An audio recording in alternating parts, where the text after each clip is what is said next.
Donald Trump Jr. is in a different situation. He has now agreed to testify before the Republican-led Senate Intelligence Committee. A close source to him has confirmed to NBC News. Remember, it was a close source next to Don Jr. a week ago that said it's preposterous. He's never going to do it. This subpoena, of course, comes at the request of committee chair, North Carolina Republican Senator Richard Burr, who wants to know if the president's eldest son really only had limited knowledge of the Trump Tower Moscow deal.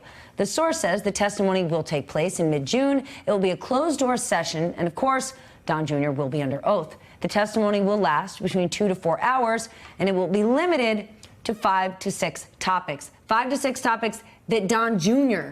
is putting forth. Last week, President Trump said he was surprised by the subpoena, and in the past, Don Jr. has frequently said there's nothing there. All right, joining us now is NBC News legal analyst Maya Wiley. Maya, good to see you. Chairman Burr, Republican, Senate committee, he's come under fire from his fellow Republicans for subpoenaing Don Jr. Now, what's interesting about this is in all the examinations that were going on by Congress before the last midterms, this was the only one that actually had the veneer of being somewhat serious, though led by a Republican. Richard Burr has tried to keep some seriousness to the Senate Intel's work. Sure, and I think it's interesting because he could be nicknamed Back Channel Burr, since he was also the Senate Intel chair who was letting Don McGahn know in the White House who they were talking to, who the FBI was talking to. Then to that point, if Richard Burr calls Don Jr., every other possible person the president has stonewalled, as the same thing they've done with the subpoenas. But if suddenly they're saying, yes, Don Jr. will come, but it has to be behind closed doors, and he's going to choose the topics, can't that end up being President Trump's dream? Look, we showed up, he testified, totally exonerated, nothing there. Right. This is a win. The Trump camp won this round because essentially what they did is something that probably the House Judiciary Committee, for example, or Adam Schiff's committee may not have done, which is said, we will enable you to dictate the terms, the time, and the topics of our testimony in a context where it appears that Donald Trump Jr. may have committed perjury. And remember, there are two issues here, at least, in terms of perjury. One is the Trump Tower meeting, in which Don Jr. said he did not tell the president, then the candidate, that the meeting was happening, despite the fact that Michael Cohen has testified that he was in the office with Donald Trump, the candidate, when Trump Jr. called and reported what sounded like the preparations for that meeting. And then 2 days after that conversation, Donald Trump is publicly saying that soon he's going to be sharing information that's going to become public about Clinton. So that's one category. But the other is that he directly and specifically, in response to a question about whether or not there had been campaign contact with other foreign governments to help the campaign, he basically said no. He said he was not aware of any. And Michael Cohen has said he briefed Ivanka and Don Jr. 10 times on the Trump Tower meeting. Correct, on the Trump Tower, the Moscow project.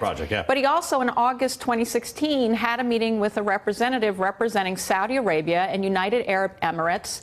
Eric Prince was in that meeting, as was a social media expert from Israel, all apparently in context with how to help the campaign. So if he should be in danger of a perjury charge from the Senate Intel Committee. If my boss texted me right now and said, can you come to my office after the show, I'd be like frightened, I'd be on my best behavior. Donald Trump Jr. tweeted out a laughing face about the subpoena. To your comment that the Trump team won this one with Back Channel Burr, Richard Burr. Don't you think that's a misleading headline? When you saw that, let me just ask you quickly. When you saw that Don Jr. was going to testify, did you think that was a win for Team Trump? Because I read it I did not, which is why it's so good to have Maya here, because this just feels like he's poking a bear that if you're right that the Trump team won this one, why continue to poke? I mean, how does a committee actually deal with the fact that the guy tweeted out a laughing face for being subpoenaed? Incredible disrespect for the constitutional authority of Congress, which is all that this administration has done and that the family members have done. I mean, remember, this is part of why we're facing a constitutional crisis, is the incredible disrespect.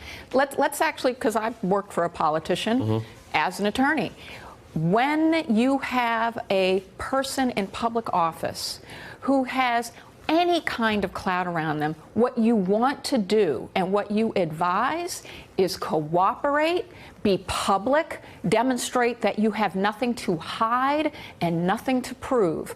This unless is a you have team- something to hide. Unless you have something to hide, and unless you're trying to misdirect, as they have repeatedly done by saying, Mueller exonerated. Mueller did not exonerate on any one of these things. In fact, it was very clear.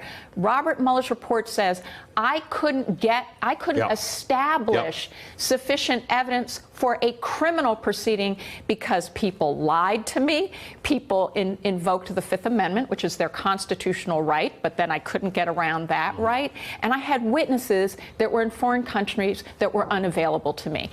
That is not an exoneration, and it is absolutely within Congress's purview to say, we got this. It's our turn to try to understand the facts and circumstances, and our charge is not criminal unless you lie to us.